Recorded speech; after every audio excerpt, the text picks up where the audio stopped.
नमस्कार मित्रांनो, कामगार आयुक्तालय 78 जागांसाठी भरती निघालेली आहे. कामगार आयुक्तालय भरती 2026, कामगार आयुक्तालय भरती 2026 जाहिरात 78 जागांसाठी आहे. पदाचे नाव आहे निरीक्षक, 62 जागा. लेखापाल आहे 12 जागा. लघु टंक लेखक आहे 4 जागा. अशा सगळ्या मिळून 78 जागा आहेत. याची शैक्षणिक पात्रता आहे पदवीधर. त्याच्यानंतर 2 नंबरला BCom आणि 3 वर्षाचा अनुभव. त्याच्यानंतर 3 नंबर पद क्रमांक 3 पदवीधर, मराठी व इंग्रजी लघुलेखन 80. त्याच्यानंतर मराठी टंकलेखन 30 म्हणजे 30, इंग्रजी टंकलेखन 40. वयाची अट आहे 11 जून 2026 रोजी 18 ते 38 वर्ष. मागासवर्गीय अनाथ 5 वर्ष सूट. नोकरी ठिकाण आहे मुंबई. खुल्या वर्गासाठी फी आहे 1000. मागासवर्गीय व अनाथ यांच्यासाठी 900. अर्ज करण्याची पद्धत मित्रांनो ऑनलाईन आहे. महत्त्वाचं ऑनलाईन अर्ज करण्याची शेवटची तारीख आहे 11 जून 2026. ऑनलाईन अर्ज अप्लाय ऑनलाईन. आपण इथून या फॉर्मसाठी अप्लाय ऑनलाईन करू शकतो. इथून आपण अर्ज करू शकतो. तर आता अर्ज कसा भरायचा तर चला बघूया.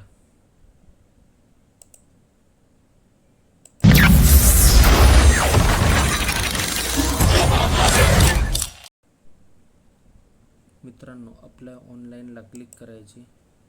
क्लिक केल्यानंतर already registered to log in आणि न्यू रजिस्ट्रेशन.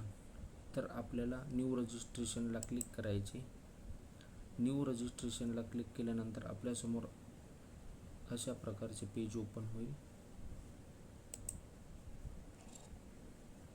आय ॲग्रीला क्लिक करायचे. आपल्यासमोर अशा प्रकारचे मित्रांनो पेज ओपन होईल. पेज ओपन झाल्यानंतर आपल्याला पहिले विचारेल उमेदवाराचे नाव, त्याच्यानंतर मधले नाव, त्याच्यानंतर आडनाव, त्याच्यानंतर आईचे नाव टाकून घ्यायचे, त्याच्यानंतर वडिलांचे नाव टाकायचे, त्याच्यानंतर तुमच्या नावात बदल झाला आहे का, असेल तर यस करायचे, नसेल तर नो करायचे. त्याच्यानंतर जन्मतारीख टाकून घ्यायची, त्याच्यानंतर जेंडर टाकून घ्यायचे, त्याच्यानंतर आपला मोबाईल क्रमांक टाकायचा, त्याच्यानंतर कन्फर्म मोबाईल नंबर टाकून घ्यायचा. त्याच्यानंतर इथे अल्टरनेट मोबाईल नंबर म्हणून आहे, तर असला तर टाकायचा, नसला तर काही गरज नाही. त्याच्यानंतर आपला ईमेल ID टाकायचा, त्याच्यानंतर कन्फर्म ईमेल ID टाकून घ्यायचा. त्याच्यानंतर परीक्षा केंद्र, शहर, पसंती क्रमांक. आता 1 नंबरला आपल्याला कोणते शहर पाहिजे किंवा कोणते ठिकाण पाहिजे तर आपण ते टाकून घ्यायचे. त्याच्यानंतर नंबर 2 नंबरसाठी कोणते पाहिजे ते टाकून घ्यायचे. त्याच्यानंतर 3 नंबरला आपल्याला कोणती सिटी पाहिजे ती टाकून घ्यायची, 1, 2 आणि 3. त्याच्यानंतर टिप म्हणून आहे नोट, याला राईट क्लिक करायचे. त्याच्यानंतर आपण कोणत्याही मंडळाचे नोंदित माथाडी कामगार अथवा सुरक्षा रक्षक आहात का, होय किंवा नाही. त्याच्यानंतर न्यायालय प्रकरणाचा तपशील, ते इथे विचारलेलं आहे न्यायालयीन प्रकरणाचा तपशील. कोर्ट केस डिटेल्स म्हणजे याचा अर्थ आहे की तुमच्यावर कोणती केस वगैरे काही आहे का, तर यस ऑर नो 2 ऑप्शन दिलेले आहेत, तर नो करून टाकायचे. त्याच्यानंतर ही जनरेट OTPला क्लिक करायचे. जनरेट OTPला क्लिक केल्यानंतर आय ॲग्रीला क्लिक करायचे, कॅप्चर टाकायचा आणि रिव्हेरीफायला क्लिक करायचे.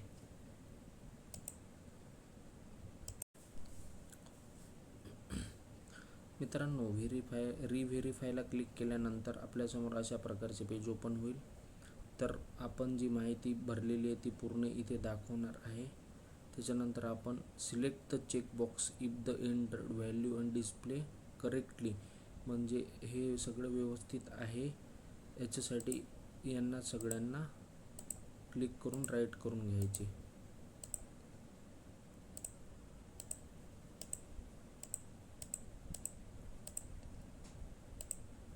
राईट केल्यानंतर सबमिटला क्लिक करायचे, ओकेला क्लिक करायचे.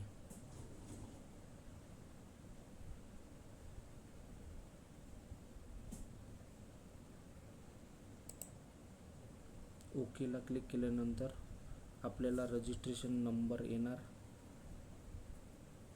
तो नोट करून घ्यायचा.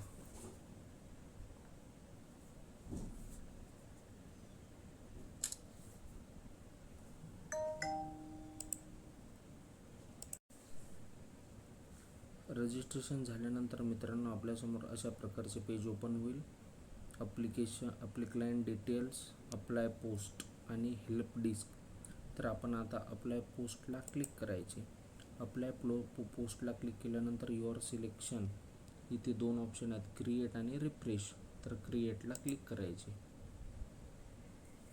क्रिएटला क्लिक केल्यानंतर आपल्यासमोर अशा प्रकारचे पेज ओपन होणार. ओपन झाल्यावर आता पर्सनल डिटेल्स म्हणून आहे. पर्सनल डिटेल्समध्ये टिप नोट, अर्ज करण्यापूर्वी जाहिरात वाचल्याची खात्री करतो, याला राईट करायचे. राईट केल्यानंतर पदाची निवड करायची. आपल्याला कोणती पोस्ट पाहिजे, इन्स्पेक्टर आहे, अकाउंटंट आहे आणि स्टेनोटायपिस्ट आहे, तर ते सिलेक्ट करून घ्यायचं. त्याच्यानंतर आपल्या नावात बदल आहे का हे आपण ऑलरेडी भरलेलं आहे.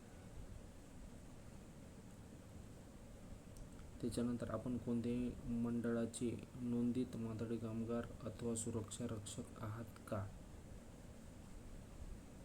आपण कोणत्याही मंडळाचे आहेत का, यस नो, याला नो करायचं, हे ऑलरेडी भरलेलं आहे. त्याच्यानंतर आपल्याला इथे विचारलेलं आहे आदिवास प्रमाणपत्र, राष्ट्रीयत्व, याला इंडियन क्लिक करायचं. त्याच्यानंतर तुमचा जन्म महाराष्ट्रात झाला आहे का, तुम्ही 15 किंवा 15 वर्षापेक्षा जास्त काळ महाराष्ट्र राज्याचे रहिवासी आहेत का, हेच करायचे. त्याच्यानंतर आदिवास प्रमाणपत्र देणाऱ्या प्राधिकरणाचे नाव इथे टाकायचे. त्याच्यानंतर आदिवास प्रमाणपत्र दिनांक टाकून घ्यायचा, आदिवास प्रमाणपत्र क्रमांक टाकून घ्यायचा. त्याच्यानंतर शाळा सोडल्याचा दाखला निर्गमित करणाऱ्या कार्यालय स्थानाचे नाव, शाळा सोडल्याचे प्रमाणपत्राचा क्रमांक टाकून घ्यायचा, शाळा सोडल्याचे प्रमाणपत्र दिनांक टाकायचे, शाळा सोडल्याचे प्रमाणपत्र देणाऱ्या प्राधिकरणाचे नाव टाकून घ्यायचे.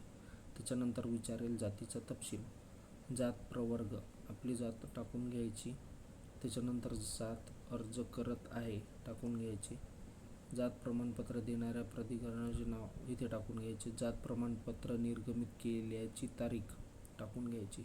त्याच्यानंतर जात प्रमाणपत्र क्रमांक टाकायचा. हे सगळं झाल्याच्या नंतर थोडं खाली आल्यावर कास्ट व्हॅलिडिटी आहे.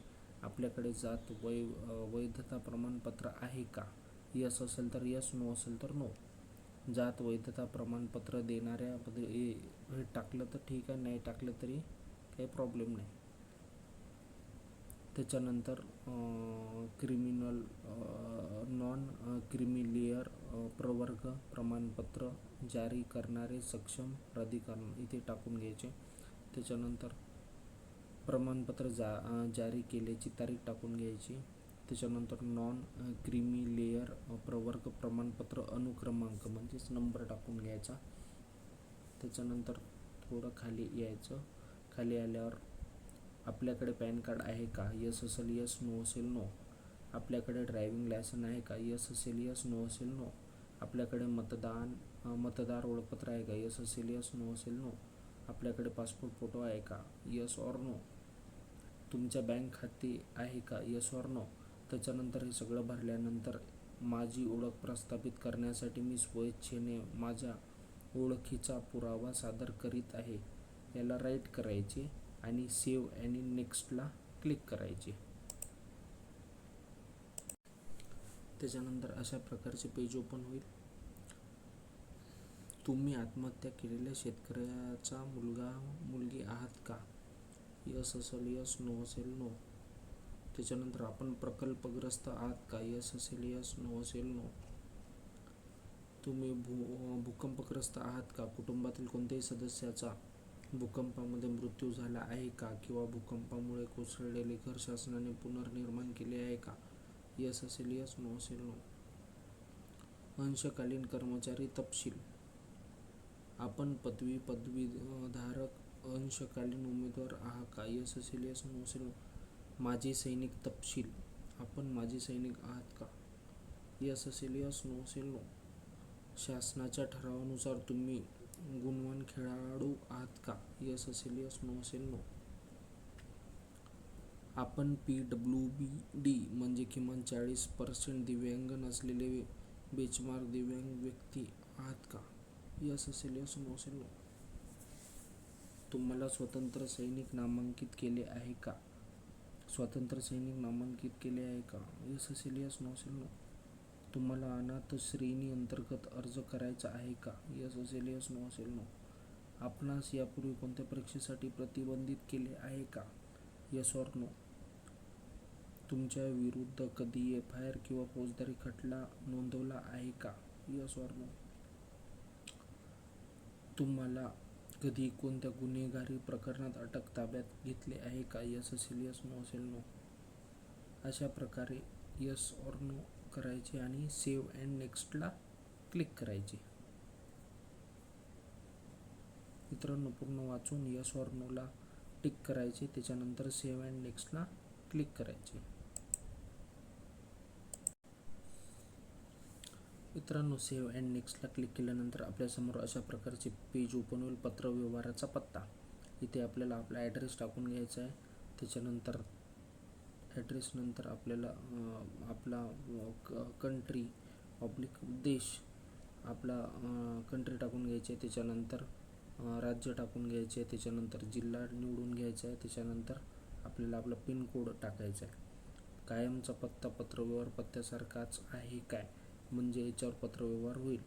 तर सेम ॲड्रेस असेल तर येस करायचा, नसेल तर नाही करायचा. त्याच्यानंतर सेव्ह अँड नेक्स्टला क्लिक करायचे.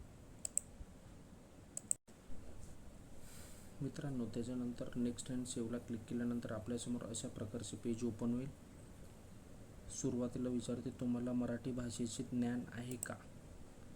तर इथे यस करायचे. यस केल्यानंतर खाली विचारते परीक्षा मंडळाचे नाव. सिलेक्ट पासिंग बोर्ड, तुम्ही कुठून पास झालेले आहे. तर त्याच्यानंतर इथं टाकायचे महाराष्ट्र स्टेट बोर्ड या एनी अदर इक्विलेंट बोर्ड. त्याच्यानंतर शाळा संस्थेचे नाव टाकायचे. त्याच्यानंतर गुणांची टक्केवारी. त्याच्यानंतर परीक्षा होण्याची महिना आणि वर्ष टाकायचे. त्याच्यानंतर थोडं खाली यायचं. खाली आल्यानंतर पदवीचा तपशील विचारते. पदवीचा तपशील निवडा, इथे सिलेक्ट करायचं. त्याच्यानंतर संस्थेतून उत्तीर्ण पास कधी झाले. त्याच्यानंतर परीक्षा होण्याची महिना आणि वर्ष. त्याच्यानंतर गुणांची टक्केवारी. त्याच्यानंतर थोडं खाली यायचं. खाली आल्यानंतर प्रमाणपत्र प्रशिक्षण तपशील निवडा. क्वालिफिकेशन डिग्री इथून निवडून घ्यायचं. हे आहे ITI डिटेल्स. संस्थेतून उत्तीर्ण कधी झाले ते टाकून घ्यायचं. त्याच्यानंतर परीक्षा होण्याची महिना आणि वर्ष टाकून घ्यायचे. त्याच्यानंतर इथे विचारते do you have typing certificate in Marathi 13 from government commercial certificate. Yes करायची. त्याच्यानंतर do you typing certificate in English 14 याला पण यस करायची. त्याच्यानंतर do you have short hand speed याला पण यस करायची मराठी. त्याच्यानंतर do you have short hand speed 18 WPM in English याला पण यस करायचे. त्याच्यानंतर संस्थेतून उत्तीर्ण कधी झाले ते टाकून घ्यायचे. MSc ITI किंवा समतुल्य प्रमाणपत्र तपशील.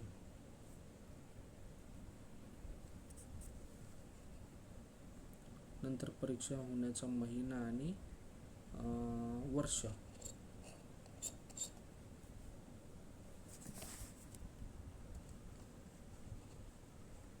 त्याच्यानंतर ग्रेड, सेव्ह अँड नेक्स्टला क्लिक करायचे.